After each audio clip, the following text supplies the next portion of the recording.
Welcome to this explainer. Okay, today we're taking what honestly looks like a super boring standard list of Etsy settings, and we're totally transforming it into a highly strategic blueprint. This isn't just about ticking random boxes, right? It's specifically built for digital sellers aiming for massive global success.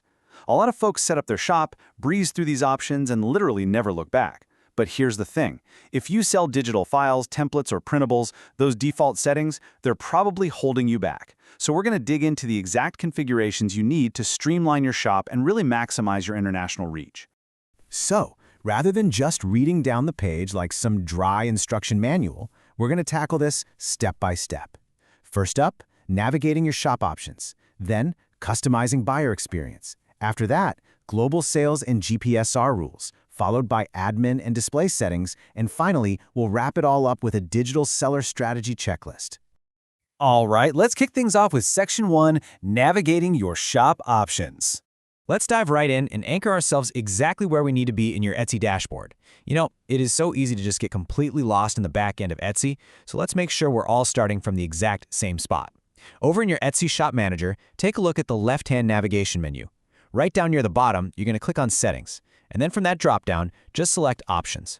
That right there is ground zero for our optimization. This single page literally holds the key to how buyers interact with your store, how you manage requests, and how those tricky global regulations apply to your listings. Moving right along to Section 2, Customizing Buyer Experience. Now, what's really fascinating about this next batch of settings is how directly they dictate what your customer can and cannot ask for. Look, as a digital seller, your time is your inventory, right? You want to make sure your buyer interactions are actually profitable. Let's talk about custom order requests. If you enable this, a neat little Request Custom Order button pops up on your storefront. Disable it, and buyers can't request anything custom. So what's the play? Well, if you sell personalized digital goods, think custom logos, family trees, or editable invites, keeping this enabled is absolutely your winning strategy. It lets a buyer easily reach out and say, hey, I need a 10-member family tree. And boom, once they ask, you can whip up a private listing just for them. For anyone doing personalization, this is a total must-have for scoring higher ticket sales.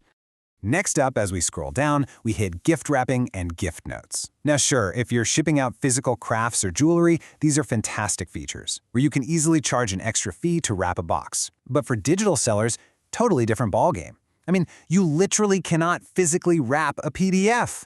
Leaving this turned on just leads to massive buyer confusion. And worse, any money you collect for gift wrapping gets hit with Etsy's 5% transaction fee. No thanks.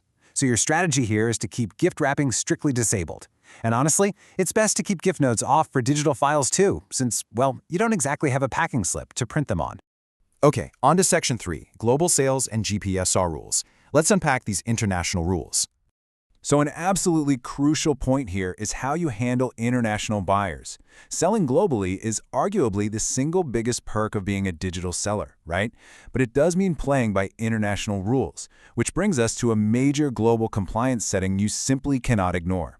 Before we get to the toggle itself, you need to know what GPSR actually is. It stands for General Product Safety Regulation. Basically, it's a framework that directly impacts how you sell to the European Economic Area, so places like Germany, France, Italy, plus Northern Ireland.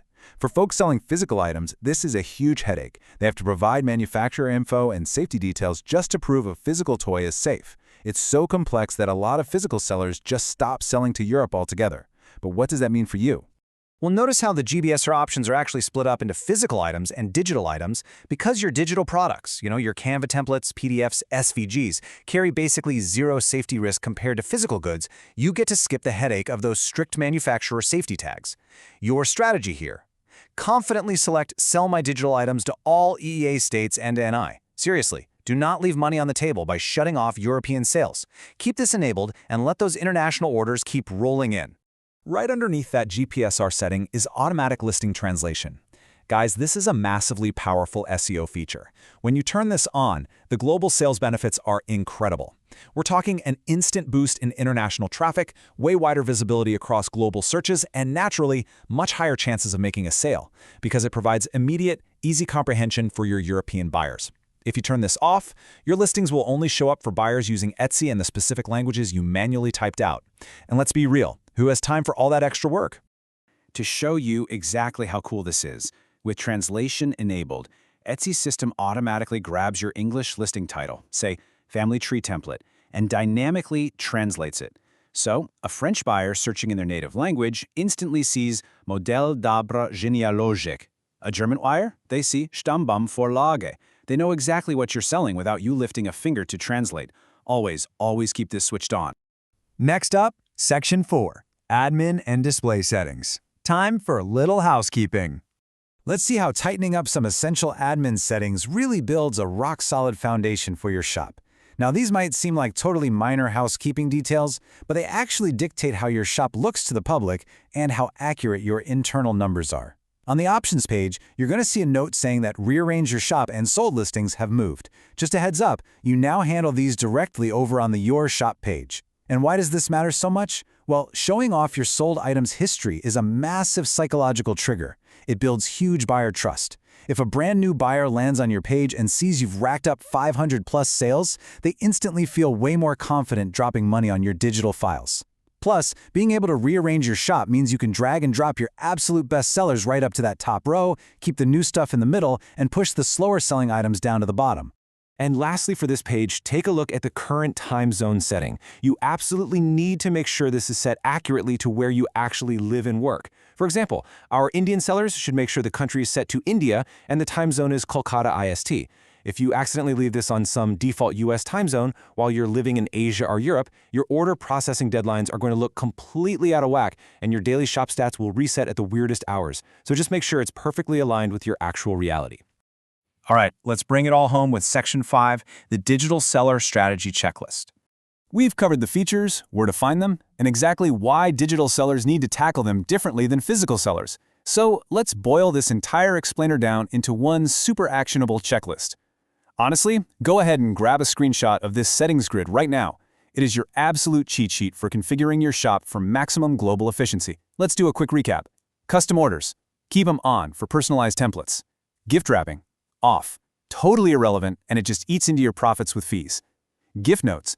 Optional, but usually not needed. GPR for physical items? Off, since you don't sell them. GPR for digital items? Definitely on. Sell to Europe fearlessly. Automatic translation? On. Snatch up all that free global SEO. And finally, time zone. Set perfectly to your local time, like Kolkata IST. So after going through all that, I want you to review your own Etsy options menu against this blueprint today. Don't just assume your shop is set up right because you're getting a few views here and there. Really ask yourself, are you truly ready to capture international buyers seamlessly, or do you have unnecessary friction like gift wrapping, just confusing your checkout process? By aligning your settings with this digital-first strategy, you're literally paving the way for scalable, global passive income. So what are you waiting for? Go optimize that shop.